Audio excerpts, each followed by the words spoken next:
Dalawang ambulansya ang nahuli sa exclusive bus lane sa EDSA sa kasagsagan ng rush hour kaninang umaga. Ang ikinagulat ng mga operatiba, pampasaherong van pala ang isa sa mga natikitan. Kaugnay niyan, makakausap natin si DOTR SAIC Special Operations Group Head, Rayson De La Torre. Magandang gabi po sa inyo, sir. Magandang gabi sa iyo, Sir Willard, at ganun din po sa ating mga manonood. Sir Rayson, saan ho nahuli itong mga ambulansya at ngayon lang ba ninyo natuklasan itong tila bagong modus ng mga colorum van? Sa pagsasagawa po natin ng ating busway operation kaninang umaga, bandang alas 9 po ng umaga ay may mga nahuli po tayong mga violators na pumapasok po sa EDSA busway. Particular kasama na po dito yung pong dalawang ambulansya po na yan na ating pong nahuli, nasita at nahuli po kanina. Yun nga lang po, dahil nga po yung isang ambulansya po ay kinagulat din po namin nung makita po namin yung kanyang setup o yung seating configuration po dun sa loob mismo ng sasakyan. Hindi po ito yung typical na ambulansya na pag binuksan po natin yung loob ay makakakita po tayo ng mga medical equipments kagaya po ng stretcher, ng oxygen tank at ng iba't iba pa pong mga gamit na makatutulong po sa mga emergency cases. Bagkus ang nakita po namin ay mga upuan na yung normal na seating configuration po ng isang ordinaryong van. Yung po yung nasa loob ng ating napara. Kaya ito po ay naging palaisipan sa amin po kung bakit po ganoon yung kanyang pagkakaayos ng sasakyan. Bagamat mayroon po siyang body markings na ambulansya at may blinker at may sirena. Ano ho yun, sir, from the outside ay nakita nyo na ho ang setup sa loob ng sasakyan doon sa bintana. Kaya ho siya pinara, ano po? Opo, ang pangyayari po kasi ay dumaan po siya sa EDSA busway, doon po sa area po ng EDSA Santolan, southbound.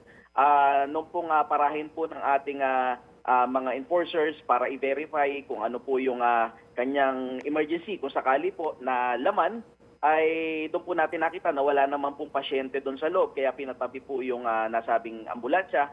At noong pong atin pong tanungin, yung driver, ay doon naman po niya nabanggit na yun nga daw po ay ginagamit po nila bilang service daw po, paghahatid ng kanilang mga kababayan na mga magpapacheck up.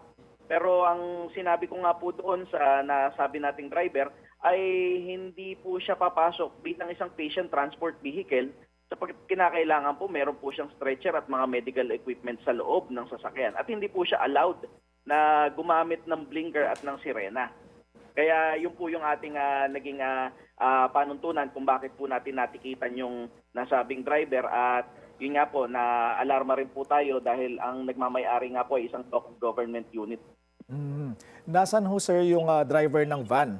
At ano ang maaring ikaso sa kanya? Yung pong driver po ng ambulansya ay natikitan po kanina doon po sa kanyang mga nagawang violations. Una po, yung pagdaan po niya, hindi otorisadong pagdaan sa loob ng EDSA busway. At yung ikalawang violation po niya, nung hinahanapan po namin ng kaukulang dokumento, yung kanyang ambulansya, ay wala po siyang maipakitang kopya ng rehistro ng sasakyan. Kaya naidagdag na rin po natin yung pong failure to carry ng registration noong sasakyan. Yung po yung mga naitiket po sa kanya at yung pong nasabing van naman po o yung ambulansya ay nakaalis din naman po nung pong ating ma-issuehan na ng violation ticket yung driver. Hindi po ini-impound ang van, sir? Hindi po natin siya, sir, ma-impound dahil hindi po natin may kukonsider na kolorum pa yung sasakyan. Dahil wala naman po tayong nakitang pasahero dun sa loob ng sasakyan nung pong aming mapara. Nagtaka lang po tayo dahil po hindi po siya yung normal na ambulansya na nakikita natin dun sa yung kanyang mga gamit na nakalagay po dun sa loob ng sasakyan. Sir Rayson, marami pa rin hubang pasaway na dumadaan sa EDSA busway?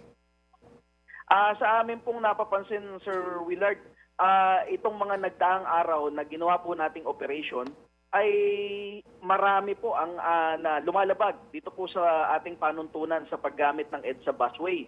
Marami po tayong mga kababayan na pilit pa rin po dumadaan sa loob ng EDSA busway kahit hindi po sila yung otorisadong dumaan doon at napakadelikado po para po sa kanila ang makipagsabayan sa mga malalaking bus. Kaya yung pong ating mga operasyon ay pinagsunod-sunod po ulit natin yung mga araw. Meron po tayong umaga at meron po tayong gabing operation dahil nga po ang ating po mga enforcers ay 24/7 na nakapwesto sa mga iba't ibang bus stops ng EDSA Carousel. Kaya po itong mga violators na ito ay nahuhuli po natin. Kaya masasabi po natin na mas dumami pa po. Partikular yung mga gumagamit po ng iba-ibang mga modus, kagaya po ng mga tinatampered yung plaka para makaiwas sa NCAP. May mga nahuli na rin po tayong ganyan. Yung pong mga gumagamit ng mga temporary plates. At iniiba po yung mga numero at letra ng kanilang mga temporary plates para hindi po sila mahuli. And to refresh our memory lang po, sino-sino lang ang maaaring dumaan sa busway maliban sa carousel buses? Opo. Ito po ay papaalala lang din po natin sa ating pong mga kababayan na yung pong ating pong mga pinapayagan o otorisado lamang pong gumamit ng EDSA busway ay yung pong ating mga EDSA carousel buses na pinapahintulutan po ng LTFRB. Meron po silang mga prangkisa. Ganon din po yung pong mga authorized, pinayagan na mga P2P buses na pwede pong pumasok sa loob po ng EDSA busway.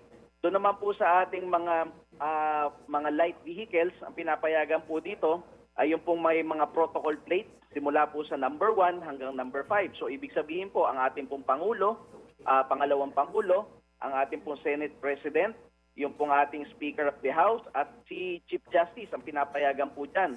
Yun naman pong ating mga law enforcement agencies, pinapayagan din po natin kung meron pong tawag ng pangangailangan o re-responde po sila sa tawag po ng ating mga kababayan.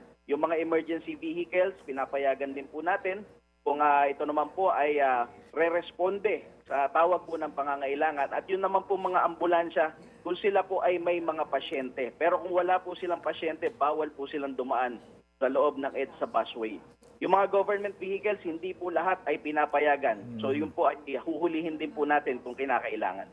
So yung mga may plakang number 6, Cabinet Secretary, number 7, mga senador at number 8, mga kongresista, hindi rin po pwedeng gumamit ng busway. Bawal po sila, Sir Willard. Huhulihin po natin pag pumasok po sila sa loob ng EDSA busway.